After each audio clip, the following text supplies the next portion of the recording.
We're lucky we're not stuck out in the bush somewhere. 2 operational Spitfires. Just secretly, Jono's not a very good camper. Jeez, that pothole came out of nowhere. I don't know why you have trouble with these names.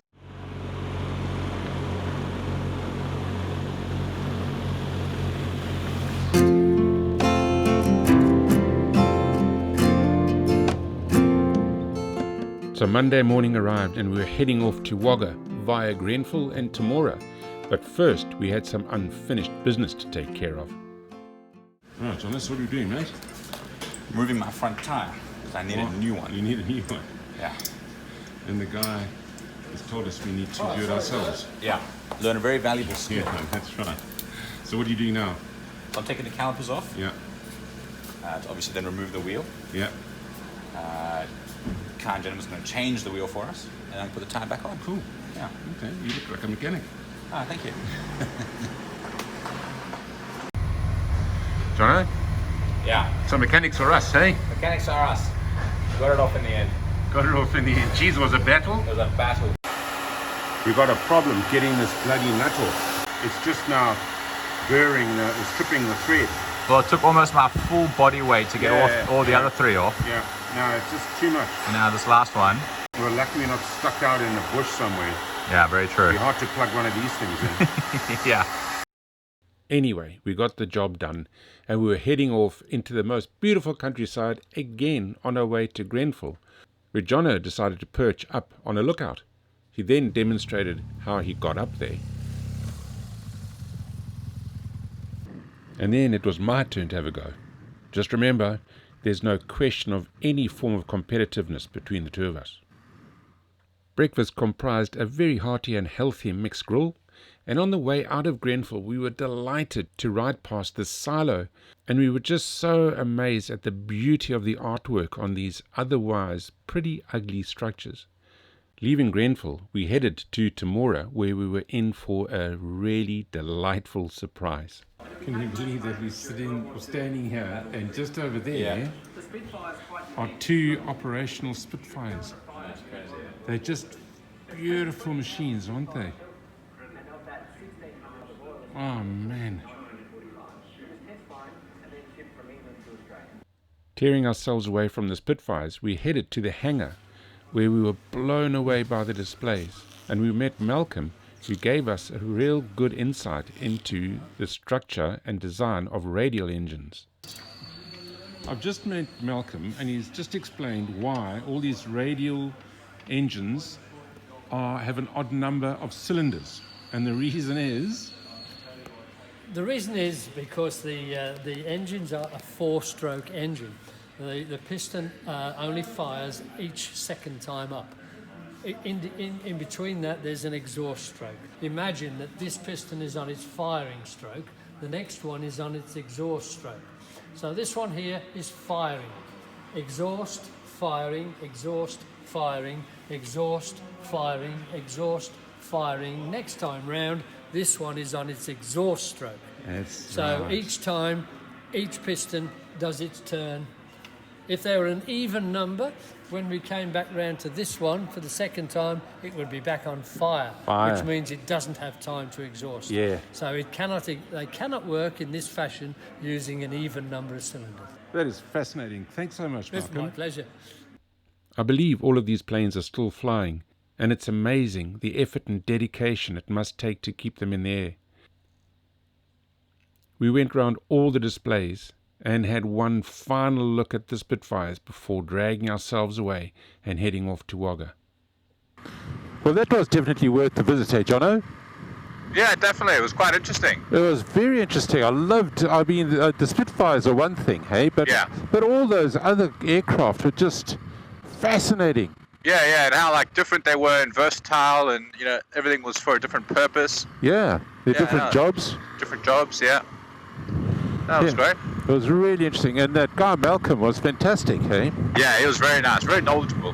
You can see how enthusiastic they are. Yeah, they love it. Well, they're all volunteers, so I suppose you have to love it. Yeah. Anyway, we've got to get to Wagga, so it's about an hour on the bike. Yeah, all right. Cool, I'm glad we went. Yeah, me too, good spot. Maybe our last camping night, Jono? Yeah, we're trying our new mattresses.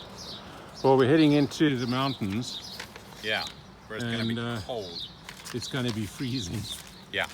So this is our last hurrah in the tents, which admittedly have served us well. yeah. So can't complain. No, the tents are fine. It's just that mattress wasn't good. Mattresses let us down. So. But these are new ones. So let's see. And I think they're adequate. Well, they're shorter than the other ones, which is not good for me. But as long as I'm off the ground. Yeah, we'll be off the ground. My feet can dangle. And it's going to only get down to 9 tonight, so we'll be warm. So this is them. Very good. Let's see. But yeah, it's long enough for you. Almost. Yeah, great. Just secretly, Jono's not a very good camper. He doesn't like it when he doesn't have his creature comforts. He struggles a little bit. Having a non-deflating mattress is not a creature comfort. He struggles a little bit. That is just standard. Resent that. He resents that. That baseless accusation. Anyway, despite that, he's a great traveling companion, and he keeps me supplied with vanilla-flavored rooibos tea, and he cooks most of the meals.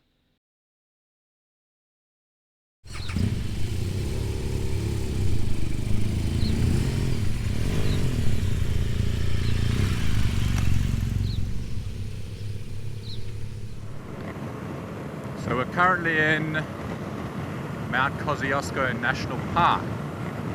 And I have to say, this is one of my favorite rides of all time that I've ever done. Just all the roads in the Snowy Mountains, they're just fantastic motorbike roads. And I mean, not to mention the views, of course.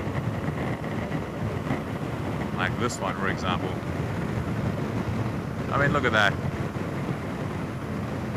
What more do you need in life?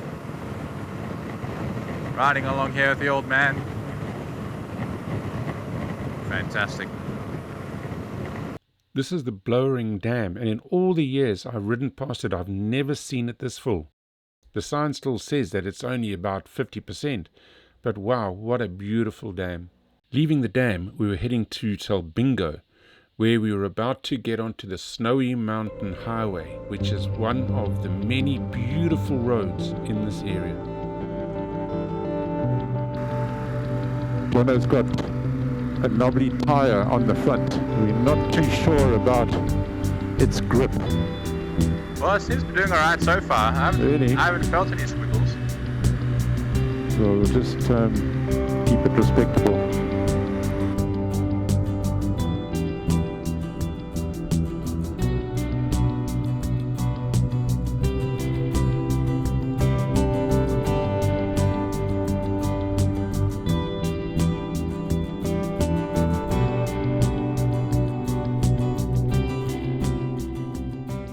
Stopping at Blackberry's Lookout, the devastation of the fires earlier on in the year were very, very evident.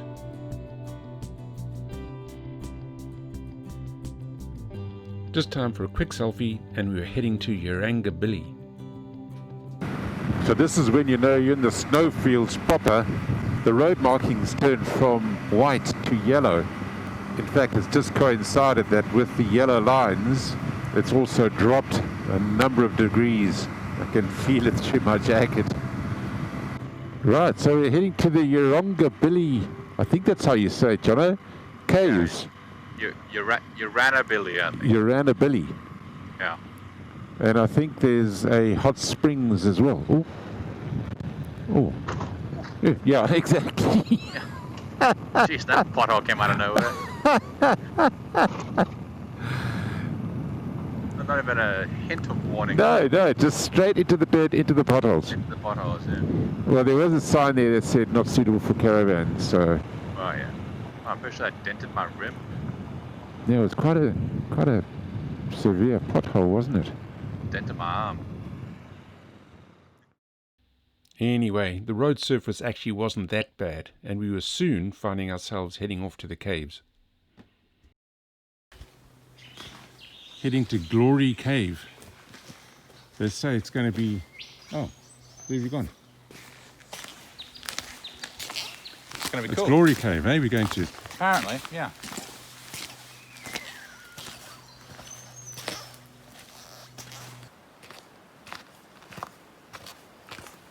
It's impressive, isn't it? It's amazing. Yeah. See, if we don't tear past here at 200 k's an hour, Well, 110. 110, no, of course, 110. Yeah, that's right. Then you Is can see everything we stuff. missed? Yeah. We'll have to tell Mark. Yeah, I have to tell everyone. It wasn't a long walk, and the caves were really impressive.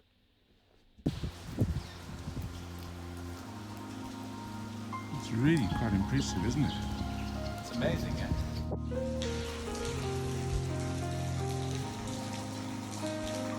Everywhere we walked, there was water flowing and dripping, and you could very quickly see the building and erosive qualities of water. So it's dropped specifically on this little hole, this indent, for probably thousands of years, hundreds of years. too as well.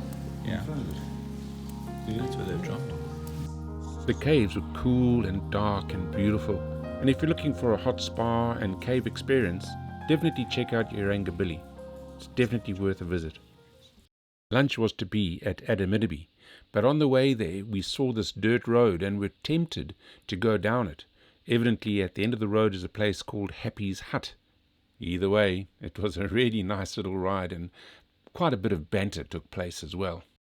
Geez, we come down this gnarly little road. Hey? That's not that gnarly. Where are you getting this from? We're No, way that- harder roads than this. No, but I'm just saying, it is still quite gnarly. That one coming up, it's going to be interesting going down again. I'll tell you what, the trees got nailed here though, hey? Yeah. When you come around this corner, you'll see like the whole forest of it. Yeah, that's certainly burnt, hey? Sure. Jono found a really nice place to pull over, and it gave us an opportunity to have something to eat and drink and take some photographs. We were then heading back to the main road, where the banter continued. Gnarly. Loose rocks. Loose Totally stones. fine. But if my bike can get up, your bike can get up. No, they're the same bikes, No, they're not. aren't they? No. Also, you've done level 2 off-roading. Oh yeah. No, this is a piece of cake for me. My knobbly is definitely helping. Yeah, I got no knobblies. So I need real skill. Right.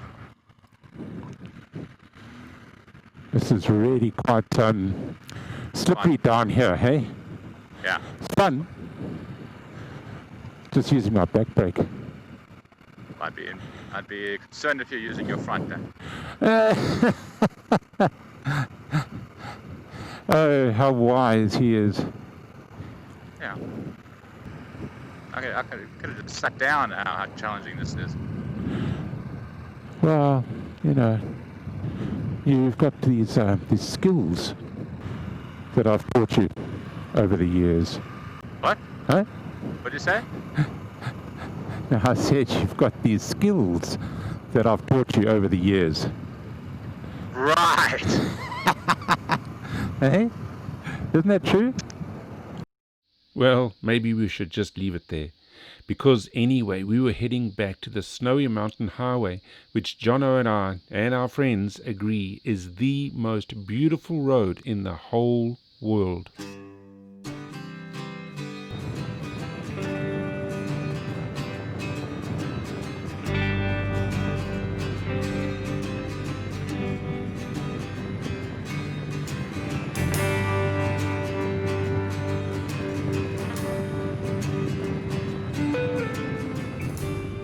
Lunch at Yarrangobilly. I don't know why you have trouble with these names. No, don't. Yarrangobilly. Yarrangobilly. Yarrangobilly. Yeah, but Check. Watch. You watching? Yarrangobilly. yeah, I know. But now that you're thinking about it, Look at that beautiful landscape. it is lovely. Man. You know, half the challenge of this road is to keep your eye on the road and not look at the scenery too much. We just got into Yarrangobilly in time for the lady in the shop to serve us her last 2 hamburgers, which was very kind of her. They certainly had done up the fish. Next stop was Jindabyne, and then on to one of my favourite places, Thredbo. Just what's not to love about this place? Whenever I come into Thredbo, I like to come in through that top entrance because it gives you an opportunity to drive down through the little town, which is quite quaint, I must say. I was surprised that there wasn't actually that much snow.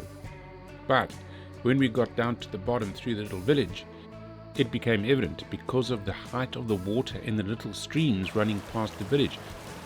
In all the years I've been to Thredbo, I've never seen the water levels this high. So after checking in, it was time for a couple of beverages to celebrate what had turned out to be another marvellous day with my son.